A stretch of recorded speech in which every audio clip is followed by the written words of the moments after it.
Hello everyone, welcome back to the Dork side.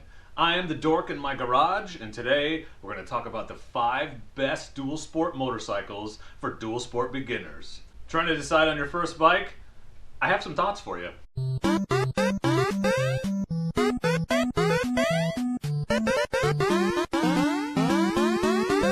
I'm the Dork in the road, and I want to be your internet riding buddy, and I want to help new dual sport riders get into the sport and show them that adventure is for everybody. Please consider subscribing, and don't forget to turn on the notifications so you know when I post awesome adventure content and new rider content just like this. Never know what to do with my hands. If you're interested in getting into dual sport riding, you've seen some videos, you've seen my videos, you've seen Everride's videos, you've seen Each Adventure's videos, and you're dying to get out there and explore the wilderness on a motorcycle of your very own, but you're not sure if you can handle the power and majesty of a dual sport motorcycle, let me give you some ideas on where to start. So I consider myself probably an intermediate rider at this point, but very recently I was a new rider, and so I understand, I think, many of the concerns that new riders have.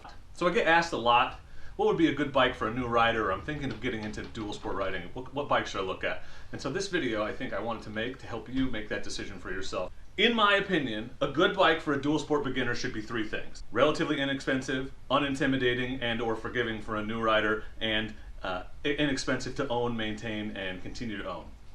Also, when I talk about beginners, I'm talking about people that are just getting their feet wet in the world of off-road riding. I'm not talking about people converting from dirt bikes or people with a lot of adventure bike experience. These are people who are brand new to riding off the pavement. So sort of the intended audience for this video is people who are interested in exploring off-road, maybe some light forest road riding, maybe even easy trails, and they also maybe are going to do some street riding in between. So I want to recommend bikes that are versatile, useful, but they're not going to be out there pushing black diamond trails. All right, let's get into the top 5. I would like to say these are in no particular order, but honestly they go from the one I recommend the least to the one that I would recommend the most. Number 5, and this is a bike that I have personal experience with, is the Suzuki DR200. My dad has a DR200. I test rode it when he got it. I've ridden it in the woods. I did a review video on it, which you can check out up here.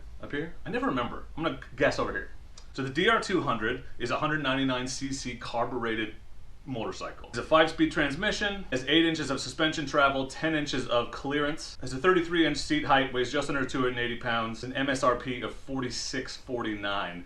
It has a 3.4 gallon fuel tank standard. Biggest gas tank of anything on this list, so that's a huge advantage, especially if you plan on riding on the highway to get to where you're going to ride off-road, and then riding home. That's almost a full gallon more than anything else on this list, so it's a big advantage, so keep that in mind. And it comes stock. Any other bike you'd have to add an aftermarket fuel tank. One of my favorite dual sport bikes, even though I've never ridden one, I've sat on one, but I just think it's a unique bike with a ton of character, and honestly, if it was a little bit more capable, I'd probably own one.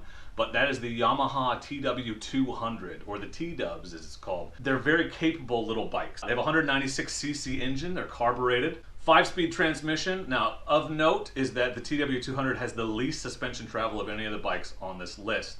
6.3 inches up front, 5.9 inches in the rear. Ground clearance, though, for some reason is about the same as the other bikes. It's 10.4 inches. Seat height, 31 inches. The seat height is the lowest seat height on this list, so the least intimidating in terms of climbing on and off the bike, yet it still has decent ground clearance, but it sort of gives up suspension travel to make that happen. 278 pounds, has a 1.9 gallon fuel tank, and the official MSRP on the Suzuki website is $45.99, but a dealer near me, like 40 miles from here, always has them on sale for $4,000. So I'd be real surprised if you couldn't get one for $4 grand if you were looking for a TW200. Now, another unique thing about the T-Dubs is it has an ATV style, really huge rear tire. I really kind of dig it. They're very cool, very unique bikes, and I think you should check it out. It's probably the lowest bar to entry of any bike on this list. Cheapest bike to get into. Next bike, also from Yamaha, so if you go to a dealership, you can check out both at the same time. It's the XT250. XT250 is 249cc fuel injected engine, 5-speed transmission, 8.9 inches of front suspension travel, 7.1 inches in the rear, 31.9 inch seat height, 290 pound curb weight, has a 2.6 gallon fuel tank, and retails for $51.99. So it's a little bit more expensive. You're paying for fuel injection, a little bit better suspension and setup and all that. This bike is super reliable. It's supposed to be great on trails. Has a low seat height, very, very unintimidating. You can't underestimate how important that low seat height is, especially if you're a new rider. I recommend maybe something a little bit taller than you think you can handle, because eventually you're going to see that big seat height is not as big of a deal as you think it is, but I don't think you should go crazy high up for your first bike either. Nothing that you can't comfortably get at least your toes down. Has the highest ground clearance of any bike on this list, which is crazy considering it has the second lowest seat height. Unintimidating, easy to ride, great bike for someone that's never ridden before to really get into motorcycling and learn how to ride off-road and go explore the forest. So XT250, great bike to look into. I almost bought one when I bought my CRF. It was right there at the top of the list. Number 4, and this is a brand new model, I think new for 2020, is a Kawasaki KLX 230. So the 230 has a 233cc engine, it's fuel injected, 6-speed transmission, so it's going to be a little bit friendlier on the highway. It has 8.7 inches of suspension travel in the front, 8.8 in the rear, 10.4 inches of ground clearance. It's a 34-inch seat height, so it's a little higher. 293 pounds, 2-gallon fuel tank. MSRP is $45.99. Relatively inexpensive to get into. You've got updated technology. It's a brand new model. Reviews have been very, very good. It's not a stump jumping, cliff hopping, crazy dual sport machine, but for forest road exploration, some commuting and light trails, it's supposed to be a really, really great bike. I really hope I get to ride one someday. But read rave reviews, so I would strongly consider checking out the new Kawasaki KLX 230. So that's number 2. The 4th bike on our list, my second favorite. The number 1 bike on this list, and you're probably thinking you can already guess it because there is a CRF 250L right over there. Can you see it? And you'd be wrong, but also right, because in my opinion, the best first motorcycle, if you can afford it, for a brand new rider who's thinking about getting off-road is the CRF 250L, but it's the Honda CRF 250L Rally. 249cc engine, fuel injection, 6-speed, 11 inches of front suspension travel, 10 inches of rear suspension travel. Ground clearance, 10.6 inches, so less than the XT250, which surprised me. 35-inch seat height, which seems high until you sit on the thing. I am very short, I have a short inseam. I was concerned about that myself, but with the suspension sag, it's very manageable. 341 pounds curb weight, it's kind of heavy, but that's the extra fairings and the windscreen. 2.7 gallon, that's only on the Rally. My 250L has a 2-gallon tank. And it retails for MSRP of $59.49, so it costs a little bit more, but you get more for your money. You get the fairing, you get the windscreen, you get a bigger fuel tank, and in my opinion, the CRF 250L Rally, if you can afford it, it's a great first off-road bike, it's a great first motorcycle, period. Like, it's a really, really solid choice. It's very versatile. You can check out my 5 things why a dual sport is the best first motorcycle video to learn a little bit more about why I would recommend starting on a dual sport. But versatility is number 1. Why I like the Rally over the 250L is it takes that versatility and kicks it up a notch.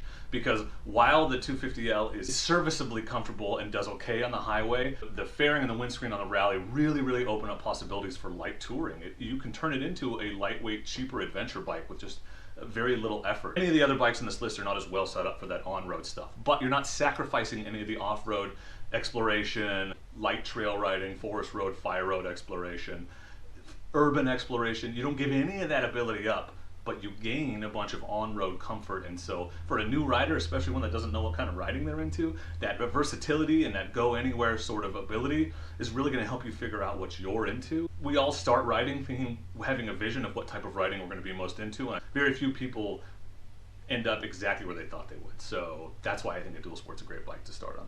One more thing I love about the Rally is it's a bike you can grow into. Like I said, it's a little bit taller. It may seem intimidating at first, but it's actually manageable. But it's a bike that will last you for a long time. You'll be able to use it to its fullest capabilities for a longer period of time, whereas with the T-Dubs or the DR200, you might get bored quickly as your skills grow and want to upgrade. I think the 250L is less prone to that.